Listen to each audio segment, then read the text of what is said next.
Sorry for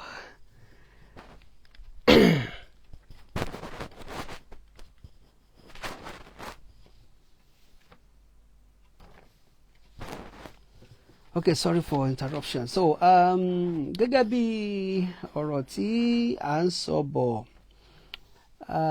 ìtàn ọ̀rọ̀ Ìmáàmù Màlé òun ni à ń sọ lọ́wọ́. Ìgbà tí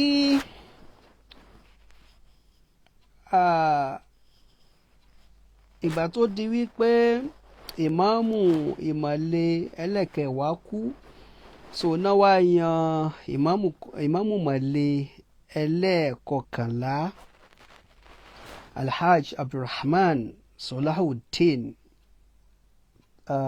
láti Ilé Ìlá lókèkèrè, tí wọ́n jẹ́ National Missioner Ansarul Islam Society of Nigeria.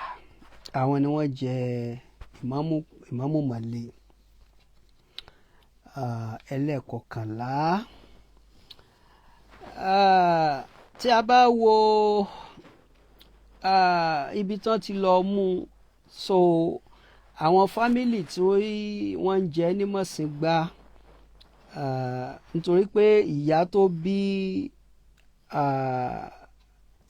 Alhaj Abdulrahman ó jẹ́ ẹ̀gbọ́n fún Sheikh Tajul Adab, and nítorí pé ó jẹ́ onímọ̀, ó dẹ̀ jẹ́ irú ẹni tí wọ́n ń wá tó lè kápá ààyè yẹn. Ní March 22, 1987 ni bàbá Léla ni wọ́n jáde láyé. Kọ́lọ́n kó bá wa kẹ́ wọn àti gbogbo àwọn tá a ti dárúkọ kọ́lọ́n kó bá wa kẹ́ wọn. So àwọn ọba ìlú Ìlọrin, àwọn ni wọ́n yan ẹni tí ó jẹ Ìmáàmù Màlé, mo sì sọ. Àwọn náà ni wọ́n yan ẹni tí ó jẹ Ìmáàmù Gàmbàrí. Àwọn náà ni wọ́n yan Ìmáàmù Fúlàní. Àwọn Ìmáàmù Fúlàní, àwọn ni wọ́n ń jẹ́ Chief Imam of ìlú Ìlọrin. Ẹni tí wọ́n yàn tó jẹ́ Ìmáàmù Màlé ẹlẹ́ẹ̀kejìlá, nígbà tí ẹlẹ́ẹ̀kọkànlá kú ni wọ́n wá yan Ìmáàmù Màlé ẹlẹ́ẹ̀kejìlá. Ẹni tí wọ́n yàn òun ni Sheikh Abdullahi Abdulhamid, tí òun wá láti Fàgbà. Àwọn fámìlì tí wọ́n ń jẹ́ ní Fàgbà, láti bẹ̀ ni àwọn ti wá. Wọ́n yàn wọ́n ní Ìmáàmù Màlé ní on the 29, 1987. But wọ́n wí láwàní yẹn fún wọn ní on Friday, June 26, 1987. Ọba wa kẹsàn-án, bàbá wa Dhul-Qarnayn, tí àwọn Yorùbá sọ di Súlú torí pé Dhul-Qarnayn ó wíwo lẹ́nu, ẹ sọ di Sùlù ẹja lọ ló jẹ́ kí wọ́n máa pè wọ́n ní Sùlù. So bàbá wa ọba kẹsàn-án àwọn ni wọ́n wé láwàní fún ìmáàmù màlẹ̀ ẹlẹ́ẹ̀kejìlá. And bí wọ́n ṣe ń tò ètò wọn bọ̀ rèé, mo ti lọ interview ìmáàmù màlẹ̀ dáadáa lọ́pọ̀lọpọ̀ gbà.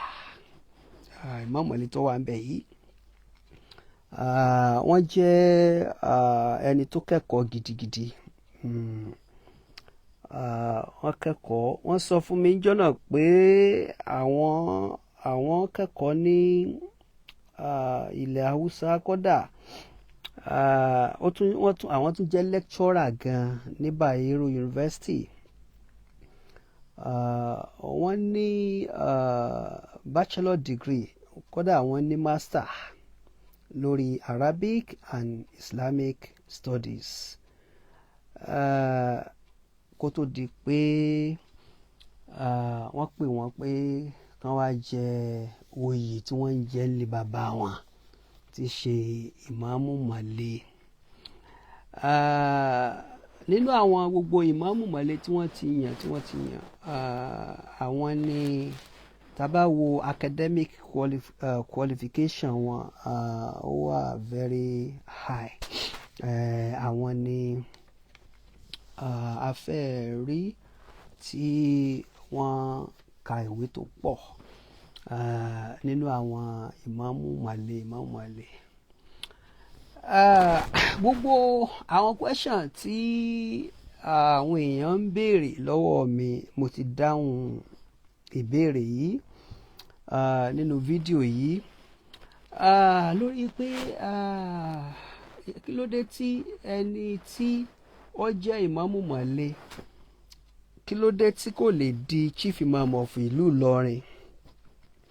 So ìdí tí ẹni tó bá jẹ́ deputy chief imam nílọrin tí ò fi lè di chief imam òun ni mo ti dáhùn yìí. Nítorí wípé láti àsìkò Abdulsalami ọba àkọ́kọ́ first emir of Ìlọrin tó jẹ ní 1821 kì í ṣe 1831 o. 1831 tí ó wà ní ọ̀pọ̀lọpọ̀ ìwé táwọn author ọkọ̀ yẹn ó wrong, kò ń ṣe 1831. Báwo la ṣe mọ̀? Nígbà tá a bẹ̀rẹ̀ sí ṣe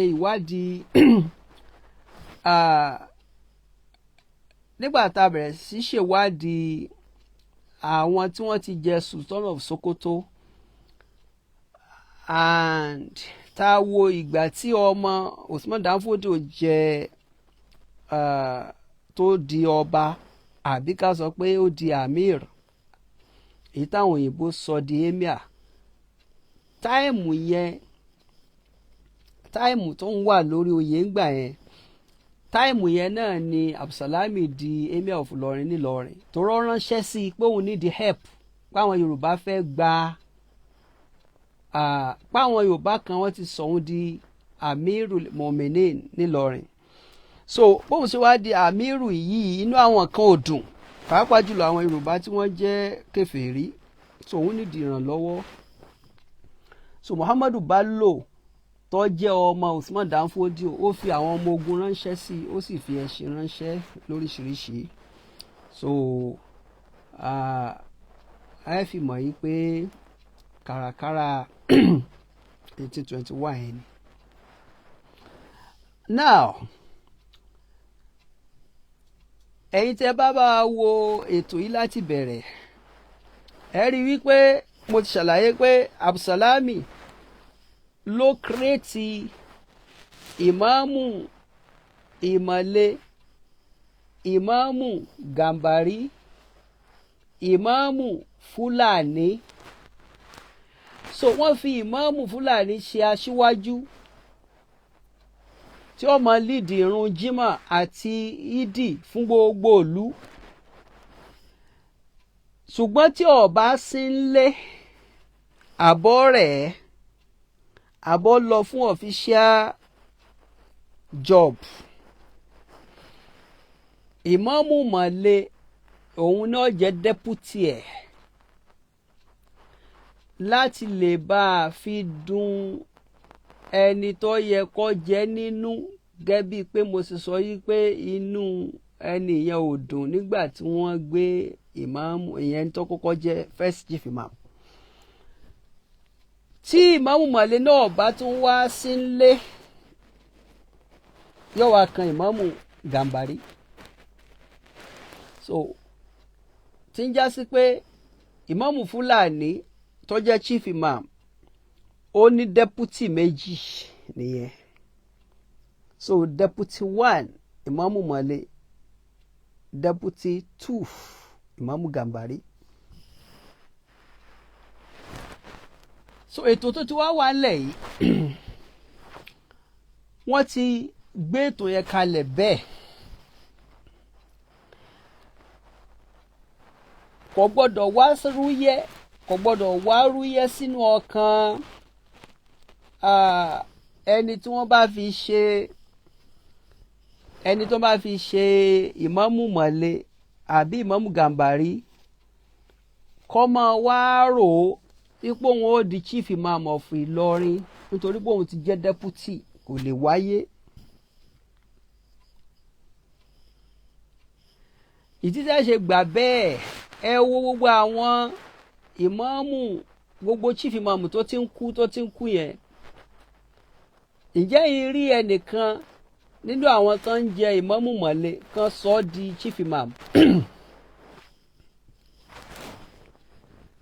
Ṣé rí ìmáàmù mọ̀lẹ́ kan kó di chief imam kó lè dí? So ètò tí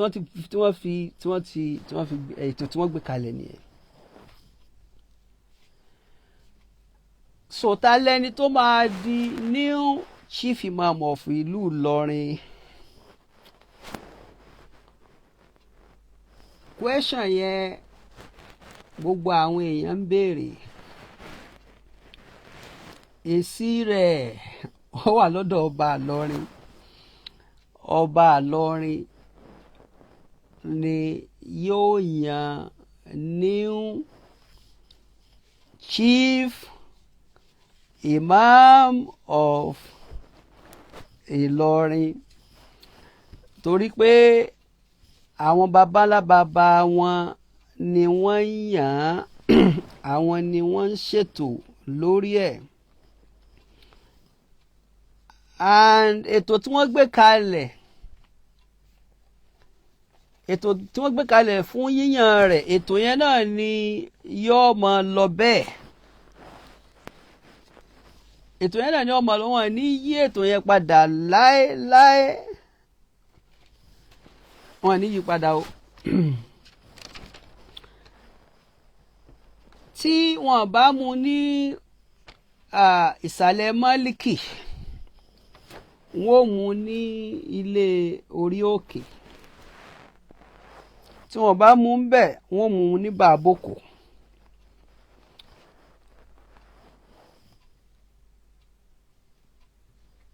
Àbí kan mú ní Agáka.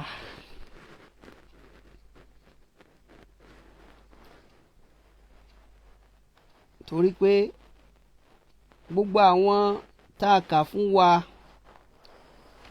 nínú àwọn ìmáàmù méjèèjìlá yẹn, a rí wípé ilé tí gbogbo wọn ti ń jáde nìyẹn. Ẹni tí wọ́n kọ́yàn lákòókò tó jẹ́ Sheikh Muhammad Buru Sani yẹn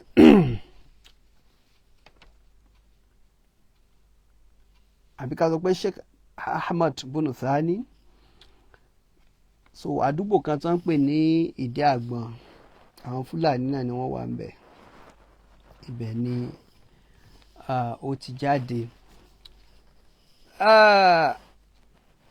Kódà ó rọrùn kó bá decide láti mú ọ̀kan nínú àwọn ọmọ chief imam tó kú.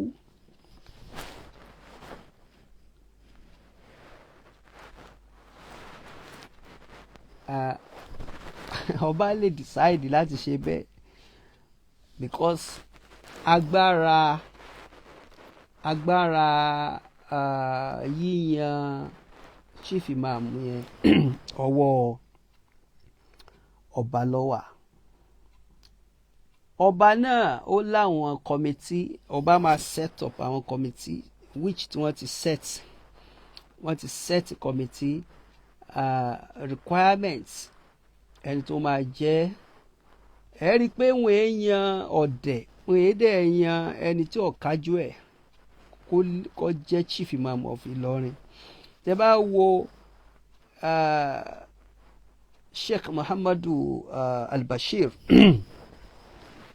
kódà òun tẹ̀ tún create ohun tuntun, ohun tí gbogbo àwọn èèyàn ti mọ̀ tẹ́lẹ̀ ni ohun markazi àbí àdàbí, but ohun tí Imamu Bashiru lò ohun tuntun ni. So ẹnikẹ́ni tó bá jẹ́ ẹnikẹ́ni tó bá tún yàn tó bá jẹ́ ìmáàmù mọ̀lẹ́ ó tún jẹ́ dẹ́pútì ẹ̀ náà ni. Ẹnikẹ́ni tí wọ́n bá tún yàn tó bá jẹ́ so ìmáàmù Gàmbàrí òun náà tún jẹ́ dẹ́pútì òun tọ̀hún yẹn ni, nítorí wípé ìmáàmù mọ̀lẹ́ oyè kan ní lọ́tọ̀ tó ṣe pé ó ní àwọn ìdílé tí í jẹ́. So gẹ́gẹ́ mo ṣe sọ fún wa, mo ti ka gbogbo àwọn ìmáàmù mọ̀lẹ́ tó ti jẹ láti 1821 títí di 2026.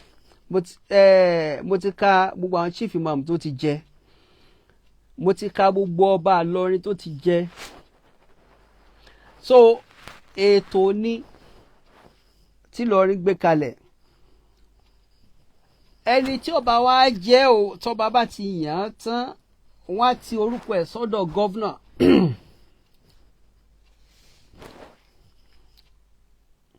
Wọ́n á ti orúkọ ẹ̀ sọ́dọ̀ gómìnà pé ẹni tí a mú rè, ẹni tá a fẹ́ kó jẹ́ rè.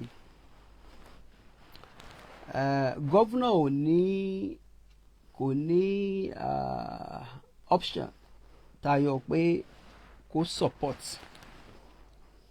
tó rọ́ mọ̀ pé wọ́n ti ṣe gbogbo processing, wọ́n ti ṣe selection kó tó di pé wọ́n gbé final approval jáde. Torí pé ẹni tó fẹ́ jẹ́ chief imam gbogbo ìlú Ìlọrin ó gbọ́dọ̀ lọ́wọ́ ọba nínú, so èmi gbọ́dọ̀ mọ̀ sí.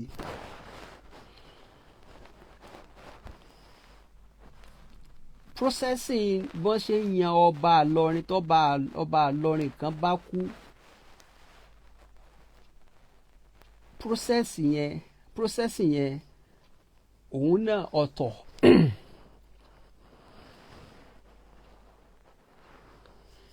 Tí ọba kan bá kú náà ọba Ìlọrin, àwọn afọbajẹ wọ́n wà tí Absalami create ẹ̀ láti 1821. So àwọn ìdílé tí wọ́n wà nínú kingmakers yẹn àwọn náà wà títí dìsìn. Tó ṣe pé kíní yẹn oyè ní lọ́dọ̀ títí wọn náà. Balógun Ajíkòbí, tí Balógun Ajíkòbí kan bá kú, so ẹni tí ó bá tún jẹ Balógun Ajíkòbí míì nínú àwọn within their family náà náà máa ti yọ. Tí Balógun Alánàmú bá kú, ẹni tí ó jẹ Balógun Alánàmú within their family náà máa ti ṣe selection yẹn, wọ́n á dẹ̀ present orúkọ ẹ̀ sọ́dọ̀ ọba. So ọba Ìlọrin náà ni yóò approve ẹ̀ torí pé lára àwọn olóyè ọba ni. So selection yẹn kì í sọba ni ó ń bá wọn yàn, kì í sọba Ìlọrin ló ń yan àwọn balógun, àwọn fámìlì wọn ni wọ́n yan ẹni tí wọ́n fẹ́, wọ́n wá present ẹ̀. Tí Balógun Gàmbàrí bá kú, so àwọn ẹbí ilé Balógun Gàmbàrí náà máa jókòó, wọ́n á ṣe meeting. Ibo ló tún kàn, ìdílé báyìí àti mú bẹ́ẹ̀, ẹni yìí ló tún kàn, so wọ́n á present orúkọ ẹ̀. Balógun Fúlàní tí balógun fúlàní bá kú ní ilé balógun fúlàní, àwọn náà ní ẹbí. Fúlàní tí wọ́n yàtọ̀ sí fúlàní tàwọn Sheikh Alimi o. Mo ti ṣàlàyé ìyẹn lọ́wọ́ bẹ̀rẹ̀, ẹ̀yin tẹ́ bá wo ètò yìí lọ́wọ́ bẹ̀rẹ̀. Torí àwọn fúlàní ti wà ní Ìlọrin tí èé ṣe fúlàní tàwọn Sheikh Alimi. Kó tó di pé Sheikh Alimi dé, àwọn fúlàní kan ti wà nílọrin. So àwọn fúlàní yẹn àwọn náà ń jẹ balógun fúlàní. So àwọn náà ó ṣe meeting láàrin family wọn, wọ́n á present orúkọ yẹn sílé ọba. So ètò ni tó ti wà nílẹ̀ tẹ́nìkan kan ò lè dàrú. So àwọn tó ń jẹ chief imam of Ìlọrin, so àwọn náà ti ní àwọn ìdílé níbi tí wọ́n ti mú. Mo ti ṣe gbogbo àwọn àlàyé yẹn fún wa. Ní gbogbo ilẹ̀ Yorùbá pátá, Ìlọrin nìkan ló ní ètò yìí, tí ètò yẹn dẹ̀ ní tó ṣe pé ètò yẹn ti ń bọ̀ tipẹ́ tí wọ́n dẹ̀ ń tẹ̀lé ètò yẹn títí dìsìn. Tẹ́ bá wá wo àwọn balógun, ṣe hàn pé kò sógun kankan mọ́ nísìn. Ṣùgbọ́n àsìkò tí wọ́n fi pè wọ́n ní balógun yẹn, wọ́n ń bá ọba lọ sógun lọ́jẹ́ kan mọ̀ pé wọ́n ní balógun, ẹni tí ń bá ọba lọ sógun. Ogun wo ni? Àwọn ogun tí mo sọ fún wa pé Àfọ̀njá àti Sheikh Alimi wọ́n face lórí pé wọ́n fẹ́ gba Ìlọrin padà. Ìyẹn àwọn ilẹ̀ Yorùbá yòókù. Torí pé Àfọ̀njá ó ti yọ authority Ọ̀yọ́ kúrò lábẹ́ Ìlọrin. Àfọ̀njá ló sọ Ìlọrin di independent state. A sì lè gbàgbé ẹ̀ láéláé. Abẹ́ Ọ̀yọ́ là bá wà títí dìse.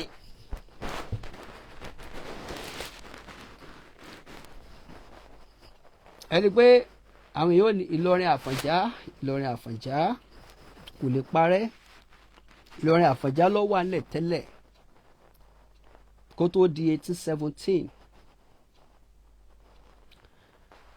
Ìgbà tí Sheikh Alimi dé, àwọn Haúsá kọ̀ọ̀kan tí wọ́n ń dé nígbà tí wọ́n rí pé ọ̀rọ̀ Islam ti jókòó gidigidi nílọrin, àwọn ni wọ́n bẹ̀rẹ̀ sí lo gbólóhùn Ìlọrin ngayri Alimi, Ìlọrin ngayri Alimi, Ìlọrin ngayri Alimi fa. Torí pé Sheikh Alimi ti Ìlọrin náà ti sọ Sheikh Alimi ní Alimi, Saliu lórúkọ ẹ̀. Ìgbà tó ti jókòó tó dẹ̀ ṣe iṣẹ́ Ọlọ́run tó ṣe dáwà kankan ní ọ̀rọ̀ Ìlọrin ngayri Alimi ṣẹ̀ṣẹ̀ wá ṣẹlẹ̀. So lẹ́yìn ìgbà tí Sheikh Alimi kú tán, tí Shita gan kú, tí Abdulsalami kú, ni wọ́n wá kí oríkì Ìlọrin ngayri Alimi, wọ́n wá lọ kí Ìlọrin ngayri Alimi sínú oríkì Ìlọrin. Kò sínú oríkì Ìlọrin tẹ́lẹ̀. Oríkì Ìlọrin, tẹ́ bá dé ìlú kan ìbèrè oríkì, kò sí ìlú kan tí ò ní oríkì. Kò sí ìlú náà. Tẹ́ bá lọ wo oríkì Ìlọrin, tẹ́ bá gbé síwájú báyìí, ẹ rí i pé nǹkan tó bẹ̀rẹ̀ ni Ìlọrin ngayri Alimi. Ẹ rí i pé Ìlọrin Àfọ̀njá ló bẹ̀rẹ̀. Ìlọrin Àfọ̀njá, ìlú tó yìí kò léegun. Tẹ́ bá ń kà lọ, tẹ́ bá dé sàlẹ̀ ni wọ́n ṣẹ̀ṣẹ̀ wá fi Ìlọrin ngayri Alimi, Ashidaka Kaya, Ashidaka Loko, Ashidaka La ilaha illallah, wọ́n ṣẹ̀ṣẹ̀ wá fi kún.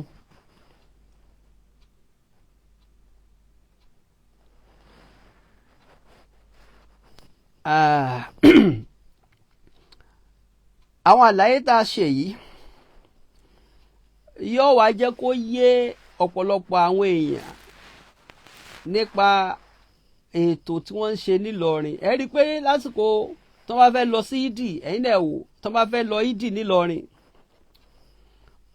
so emir ló máa ṣíwájú, àwọn balógun mẹ́rẹ̀ẹ̀rin wọ́n wá tẹ̀lé ọba, so àwọn kingmakers náà wá tẹ̀lé wọn, including Magaji ààrẹ tó jẹ́ ọmọ Àfọ̀njá, òun náà tẹ̀lé. So èyí tó bá dàgbà jù nínú àwọn balógun yẹn òun ló máa tẹ̀lé ọba. Wọ́n máa ń tò pẹ̀lú àgbà wọ́n ṣe dàgbà lọ́jọ́ orí sí. So ẹ rí i pé gbogbo wọn á jọ lọ sí ìdí, wọ́n á tún jọ dé. So ẹ rí i pé láti ẹ rí ṣìárù Islam yẹn nínú ọ̀pọ̀lọpọ̀ àwọn nǹkan tí wọ́n ń ṣe ní ìlú Ìlọrin. Ìdí nìyí tó fi já sí pé ẹni tí kò bá understand àwọn ìtàn tá a sọ yìí ó máa wà very difficult fún un láti understand Ìlọrin. Àwọn tó ń béèrè pé sí Ìlọrin ilẹ̀ Yorùbá ni àbílẹ̀ Haúsá àbí ìlú àwọn Fúlàní, tó bá bá wa bẹ̀rẹ̀ ká lọ bá wa bẹ̀rẹ̀ ètò yìí àti dáhùn ẹ̀. Àwọn tó ń béèrè pé kí ló dé tí ẹni tó jẹ́ deputy vice president ti Nàìjíríà nísìnyí, tí president kan bá kú vice president ó lè di president, tí governor kan bá kú deputy governor lè di governor, ìyẹn ní Nàìjíríà. tó kò rí bẹ́ẹ̀ nílọrin o. So deputy chief imam Ìlọrin ò lè di chief imam of Ìlọrin. Okay, kí ló wá dé tí wọ́n ń pè deputy? Tí ó bá sí ìmáàmù ńlé òun ló máa lead ìrun, kò jù bẹ́ẹ̀ lọ. Kò lè di chief imam. Bàtí chief imam kú, ta ni wọ́n ní kó kí jímọ̀ àkọ́kọ́ lẹ́yìn Imam Bashir? Ìmáàmù mọ́lé,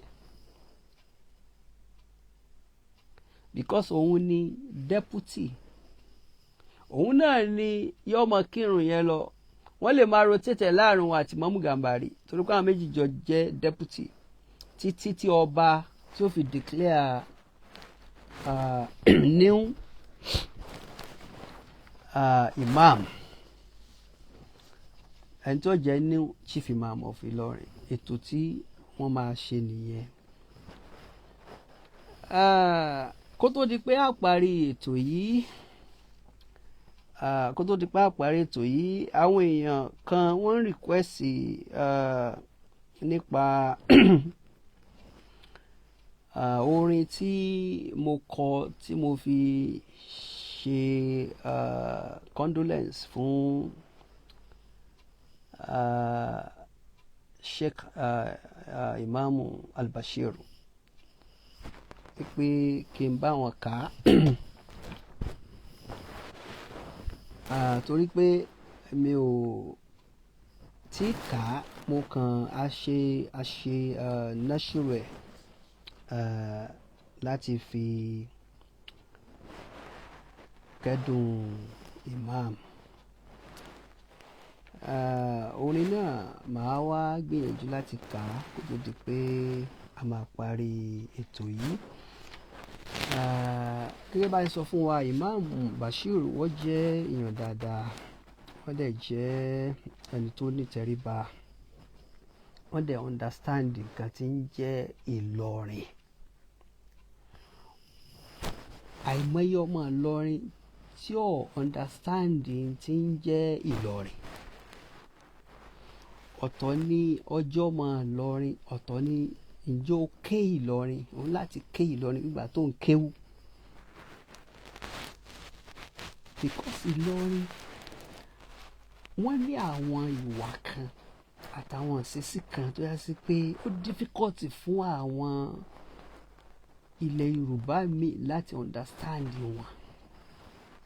Kódà nínú èdè tí Ìlọrin máa ń sọ, àwọn èdè Yorùbá Ìlọrin kan wà tó yá sí pé ọmọ Yorùbá tó jókòó ó lè máa understand kan tí wọ́n wí. Àpèjúwe tí Ìlọrin bá ní Sàká ò ní bínú ni, Raimi kò lẹ́sẹ̀ ni, Raimi ò lẹ́sẹ̀, ìṣẹ́ni tó mọ bínú sí kò lẹ́sẹ̀.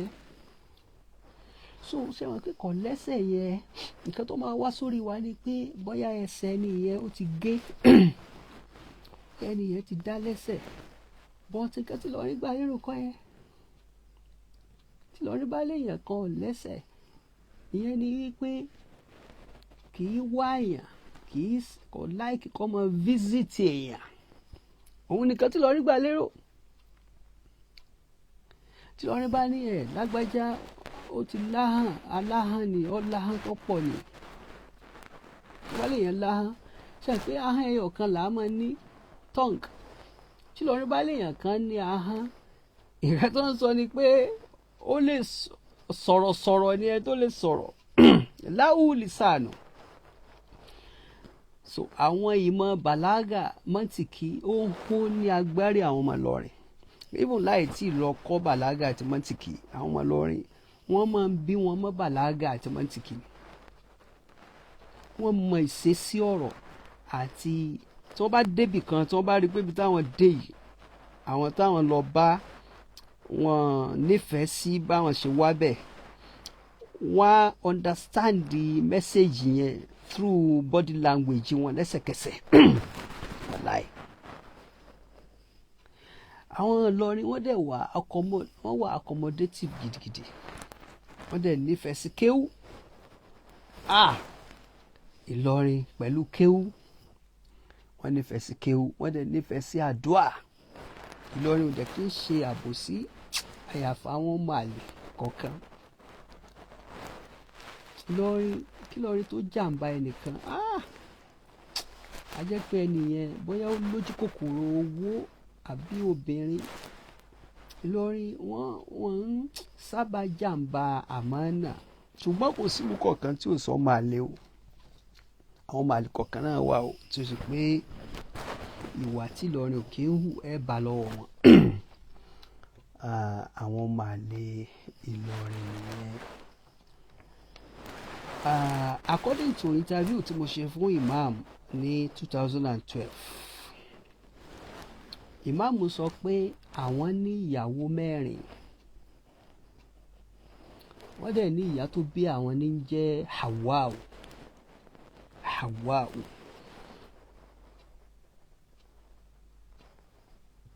Lẹ́yìn 2012,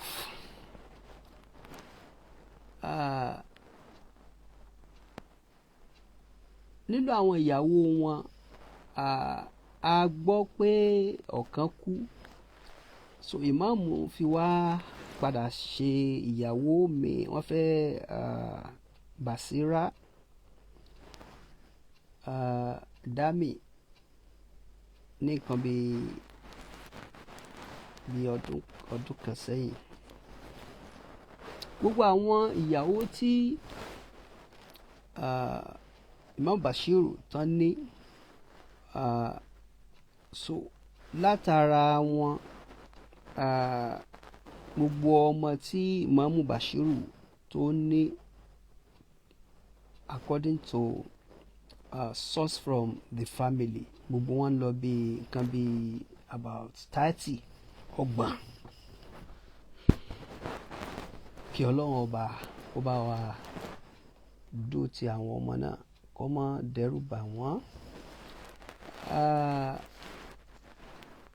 Àwọn ará Ìlọrin àti èrò Ìlọrin wọ́n máa mísì Imam Bashiru gidigidi. Yàtọ̀ sí àwọn ọmọ, yàtọ̀ sí àwọn ìyàwó, yàtọ̀ sí ẹbí, yàtọ̀ sí ará, àwọn ọmọ kéwú, wọ́n máa mísì imam. Emir of Ìlọrin, wọ́n máa mísì imam gidigidi, Imam Bashiru. Gómìnà Kwara State, wọ́n máa mísì imam gidigidi. Council of Ulama ti Kwara State, imam náà ni chairman. Wọ́n máa mísì imam àti ti Ìlọrin. Gbogbo àwọn àdàbí yóò, wọ́n máa mísì imam gidigidi. torí kan náà àwọn ọmọ kéwu Sheikh Kamaluddin ni Imam Bashir. Wọ́n dẹ̀ jẹ́ alábàáṣe pẹ̀lú markaz náà, markaziyun. Àwọn markaziyun àwọn náà máa mèsì imam gidigidi. Àwọn zumariyun, àwọn ilé kéwu àgbàjì, àwọn náà máa mèsì imam. Gbogbo àwọn association, àwọn organization lóríṣiríṣi, gbogbo àwọn scholars, professor, doctors tí wọ́n wà ní Ìlọrin, wọ́n máa mèsì Imam Bashir. Kí Ọlọ́run ọba kó bá wa kẹ́ wọn, kó bá wa foríjì wọ́n. Orin tí mo kọ láti fi ṣe ìdárò imam a ti pín fún àwọn ènìyàn, ṣùgbọ́n a máa kà á sọ àwọn ìtumọ̀ rẹ̀ àtàwọn nǹkan tí mo gbà lérò níbi àwọn kẹlímátù kọ̀ọ̀kan nínú orin yìí. Orin yìí ó lọ lórí Bahrul Wafir. Àwọn Lárúbáwá wọ́n ní àwọn scale tí wọ́n máa ń fi ń kọ orin. Àwọn scale yẹn ó lọ bí about 16. Ọ̀kan nínú wọn ní Bahrul Wafir, èyí tí mo fi kọ orin yìí. Wọ́n máa lò púpọ̀ jù láti fi dárò ẹni tí ò sí mọ́. Wọ́n máa ń lò fún àwọn nǹkan míì náà o. Wọ́n fi kí ẹni tó wà láyé náà. Wọ́n dẹ̀ máa ń lò síbi àwọn nǹkan tó ní ṣe pẹ̀lú ọ̀rọ̀ ìdánilẹ́kọ̀ọ́. Ṣùgbọ́n wọ́n máa ń sábà lò púpọ̀ fún ìdárò. Mo wá ń sọ nínú orin náà wípé mo ní Rahilta wa fil qulubi laha inkisaru. Rahilta wa fil qulubi laha Rahilta wa fil qulubi laka inkisaru. Maharibu bakatika kadha diyaru. Maharibu bakatika kadha diyaru. Nínú èdè Lárúbáwá tí wọ́n bá ní rọ̀hílà, yẹ̀rìhálù, ríhílà tán, ó ṣe ìrìn àjò ní jẹ́ bẹ́ẹ̀. Àìmọye ìrìn àjò tí àwọn ẹ̀dá tá a máa ń ṣe láyé, pa fẹ́ travel lọ ìlú kan, a máa rò pé ká padà sílé. Ṣùgbọ́n a ṣe ìrìn àjò kan níjọ́ kan tá a ní padà sílé mọ́. A ṣe ìrìn àjò kan níjọ́ kan tá a ní padà sọ́dọ̀ àwọn ẹbí wa mọ́. A ṣe ìrìn àjò kan níjọ́ kan tí ìyàwó àtàwọn ọmọ tí wọn ò ní rí wa mọ́. Irú ìrìn àjò yẹn òun ni Imam Bashiru ló ṣe lọ Àbújá. Ara wọn ò yá. Wọ́n wá ní ọ̀dà kí wọ́n ṣètò, gọ́vnà wa ṣètò láti pé hospital kan bẹ l'Àbújá, ó jẹ́ private hospital tó sì dáa púpọ̀. Wọ́n wá ní kí ìmáàmù kó lọ síbẹ̀ kó lọ gba ìtọ́jú. Ṣùgbọ́n ibẹ̀ lọ́lọ́jọ́ ti dé. Ibẹ̀ ni ìmáàmù ló ti fàyè lẹ̀. Ibẹ̀ ni ìmáàmù ti dákẹ́. Ló wá jẹ́ sọ ní ọwọ́ bẹ̀ wípé Rahilta wa fil qulubi laka inkisaru. Ìwọ ìmáàmù ó ṣe ìrìn àjò ìrìn àjò àrèmábọ̀ ó ṣe. Ìgbà tó wá ṣe tí gbogbo àwọn aráàlú wá gbọ́ pé ìwọ ìmáàmù ó ti fàyè lẹ̀, ìwọ ìmáàmù ò sí láyé mọ́, ó ti kú. Gbogbo ọkàn ó wá dàrú pọ̀ mọ́ra wọn. Ṣé irọ́ ni àbí lóòótọ́ chief ìmáàmù kú àbí kí lẹ sọ yìí? Ọkàn ọmọdé, ọkàn àgbàlagbà, ọkàn emir, ọkàn gbogbo àwọn àfáà, ọkàn gómìnà ìpè ṣé lóòótọ́ ni ìmáàmù fàyè lẹ̀?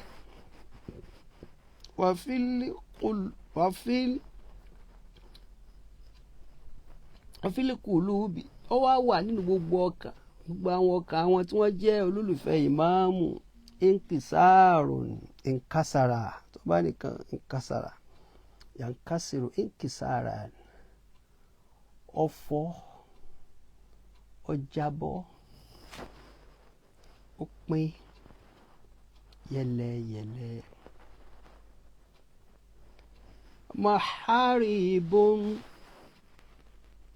Maharibu òun náà ni jámù mihrab, àwọn yàrá kótópó tí máa ń wà lẹ́gbẹ̀ẹ́ ibi tí ìmáàmù ti máa ń ṣe kútúbà. Ó máa ń wà ní àwọn mọ́ṣáláṣí. Àwọn yàrá kótópó ní náà pè ní mihrabu, jámù rẹ̀ ní maharibu. Àwọn yàrá yẹn, àwọn náà wọ́n bẹ̀rẹ̀ sí sunkún bọ́n ṣe gbọ́ pé àwọn èèyàn ń sunkún pé ìmáàmù ti kú, ìmáàmù ti fàyè lẹ̀. Mímbàr tí ìwọ ìmáàmù tó ń gùn tó ń fi ń ṣe kútúbà, òun náà bẹ̀rẹ̀ sí sunkún. Ó ń sunkún, ẹ̀yin lẹ gbọ́. Mihrabu ìmáàmù àti gbogbo àwọn mihrabu gbogbo mọ́ṣáláṣí káàkiri tó wà nílùú Ìlọrin àtàwọn ìlú míì wọ́n bẹ̀rẹ̀ sí sunkún.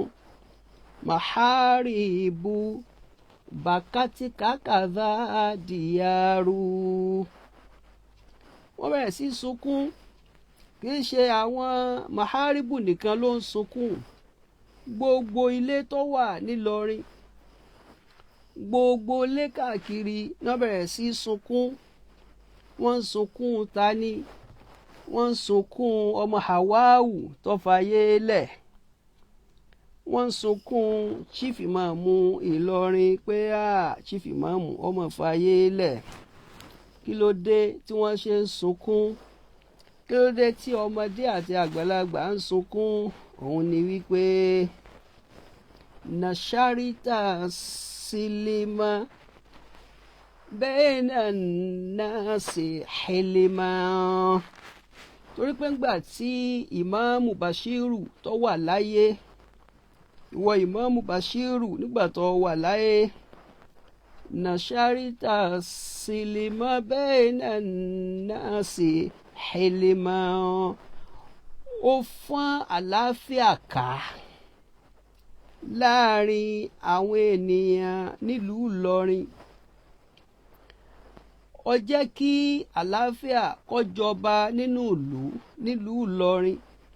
Táwọn kan bá ń jà, tí wọ́n sọ̀rọ̀ síra wọn, tí àwọn èèyàn kan tí wọ́n fẹ́ ṣe àtúnṣe láàrin wọn, tí wọ́n bá gbìyànjú títí tí wọ́n rí ìjà yẹn parí, àyàfi kẹ́ mọ́ ti dọ́dọ̀ ìmáàmù. Tẹ́ bá dọ́dọ̀ ìmáàmù Bashiru, yóò make sure wípé ìjà yẹn parí láàrin àwọn oníjà méjì. Bọ́kọ àtìyàwó bá ń jà tí wọ́n rí parí, tí wọ́n bá dọ́dọ̀ ìmáàmù Bashiru, yóò yanjú ẹ̀ fún wọn.